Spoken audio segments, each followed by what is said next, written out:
Assalamualaikum warahmatullahi wabarakatuh. InsyaAllah hari ini kita akan sambung sesi pengajaran dan pembelajaran kita untuk subjek Bahasa Melayu. Untuk hari ini, Muallimah akan masuk tajuk baru iaitu kata ganti nama diri. Kata ganti nama diri, dia tergolong dalam kata nama juga seperti kata nama am, kata nama khas. Jadi sebelum ni Muallimah dah terangkan pada awak kata nama am dan kata nama khas. Di mana kata nama am dan kata nama khas ni terbahagi kepada 5 iaitu manusia, haiwan, tumbuhan, benda dan juga tempat. Untuk kata nama am, dia bersifat umum ataupun luas ataupun banyak. Manakala kata nama khas ini bersifat khusus ataupun bersifat tertumpu kepada sesuatu benda atau seseorang itu sahaja. Dia tak banyak dan juga tak luas, dia tertumpu. Contohnya kakak Adawiyah. Jadi dia tertumpu kepada kakak yang bernama Adawiyah sahaja. Okey. Kata ganti nama diri terbahagi kepada 3 iaitu kata ganti nama diri pertama, kata ganti nama diri kedua dan juga kata ganti nama diri ketiga. Apa itu kata ganti nama diri? Okey, kata ganti nama diri ialah kata yang digunakan untuk menggantikan nama manusia.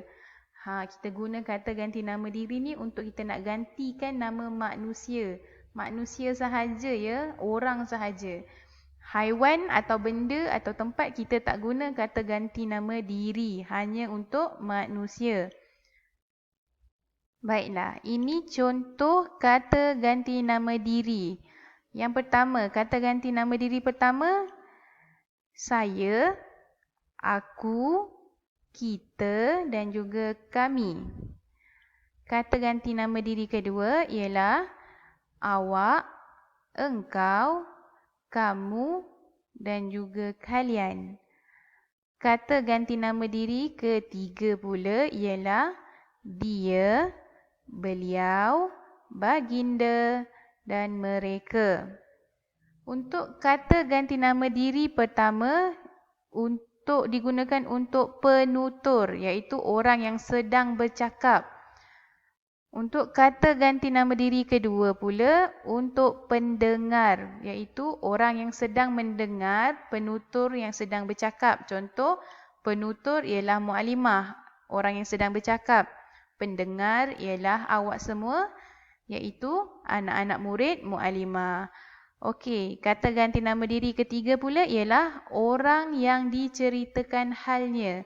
Maksudnya contoh Muallimah dalam situasi kelas. Kita dalam kelas, awak bayangkan, tutup mata, awak bayangkan kita di dalam kelas, Muallimah di hadapan kelas dan awak di meja di tempat duduk masing-masing. Okey, Muallimah ceritakan tentang ibu Muallimah yang sedang berada di rumah. Jadi Muallimah akan gunakan perkataan dia, beliau. Ataupun kalau Muallimah ceritakan orang lain yang lebih ramai, Muallimah akan menggunakan perkataan mereka. Untuk perkataan baginda hanya boleh digunakan untuk orang-orang tertentu sahaja seperti Nabi Muhammad sallallahu alaihi wasallam dan juga orang-orang yang mempunyai darjat tertentu. Kata ganti nama diri pertama digunakan bagi menggantikan diri orang yang bercakap. Tengok macam Muallimah cakap tadi kan.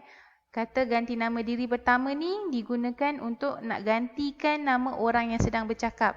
Contoh Muallimah sedang bercakap, Muallimah akan gunakan perkataan saya. Contoh, Muallimah sedang bercakap dengan Muallimah Zulfa. Jadi Muallimah nak pergi ke tandas. Jadi Muallimah akan guna perkataan saya ingin pergi ke tandas untuk gantikan perkataan Muallimah Syafiqah tadi. Okey, contoh. Tengok contoh kat bawah ni. Untuk kata ganti nama diri saya, ini contoh ayat dia. Saya suka baca buku. Muallimah contoh. Muallimah suka baca buku. Jadi Muallimah tukar nama Muallimah. Muallimah akan cakap, saya suka baca buku. Okey, yang kedua, aku. Aku anak tunggal. Anak tunggal tu apa? Anak tunggal tu ialah dia seorang saja, anak ibu ayah dia. Tak ada orang lain. Dia tak ada abang, dia tak ada kakak, dia tak ada adik. Okey, seterusnya kita. Jom kita solat berjemaah. Okey, kita dan kami ni digunakan untuk jumlah yang lebih daripada seorang. Okey, kami. Kami akan belajar bersungguh-sungguh. Itu ialah contoh bagi kata ganti nama diri pertama. Untuk kata ganti nama diri kedua pula, digunakan bagi menggantikan diri orang yang sedang mendengar percakapan orang pertama. Kata ganti nama diri kedua ni ialah perkataan yang digunakan untuk menggantikan nama orang yang sedang mendengar, iaitu contoh Mukaddim bagi contoh tadi, Mukadimah sedang bercakap, awak anak murid Mukadimah ada di depan Mukadimah sedang mendengar. Jadi Mukadimah nak panggil nama awak, Mukadimah akan tukarkan kepada awak, engkau, kamu dan kalian. Tapi Mukadimah pernah bagi tahu awak, perkataan aku dan engkau tidak dibenarkan digunakan di sekolah. Okey, kena elakkan gunakan perkataan-perkataan aku dan engkau ini kerana ia ialah perkataan yang kesat, yang tak sedap didengar. Okey. Tengok contoh di bawah. Awak. Saya suka berkawan dengan awak. Ini contoh perkataan dia. Engkau. Engkau anak siapa? Kamu. Adakah kamu semua sihat? Kalian. Sila hantar kerja rumah kalian. Okey, kamu dan kalian ini digunakan untuk jumlah yang lebih daripada seorang, ataupun dengan kata lain, ramailah. Contoh dalam kelas, Mukadimah nak suruh awak semua kamu semua hantar kerja rumah. Jadi Mukadimah akan kata, sila hantar kerja rumah kalian sekarang.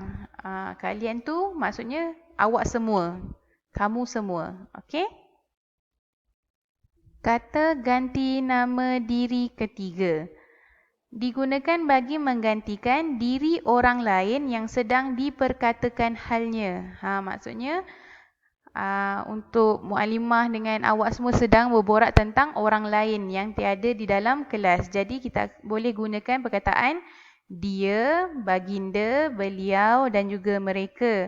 Macam yang Mukadimah kata tadi, baginda ni hanya digunakan untuk baginda Rasulullah sallallahu alaihi wasallam dan orang-orang yang ada darjat atau pangkat tertentu sahaja. Kita boleh gunakan dia ataupun beliau untuk menggantikan nama orang yang sedang kita ceritakan. Okey, mereka ni untuk jumlah yang lebih daripada seorang. Okey, contoh dia. Dia seorang murid yang sopan. Okey, baginda. Kita perlulah mengikuti sunnah baginda Rasulullah sallallahu alaihi wasallam. Beliau. Beliau gemar membantu orang lain. Mereka murid yang rajin berusaha. Baiklah, sampai di sini saja sesi penerangan tentang kata ganti nama diri kepada awak. InsyaAllah kita akan sambung lagi sesi pengajaran dan pembelajaran kita pada hari-hari yang akan datang. Assalamualaikum warahmatullahi wabarakatuh.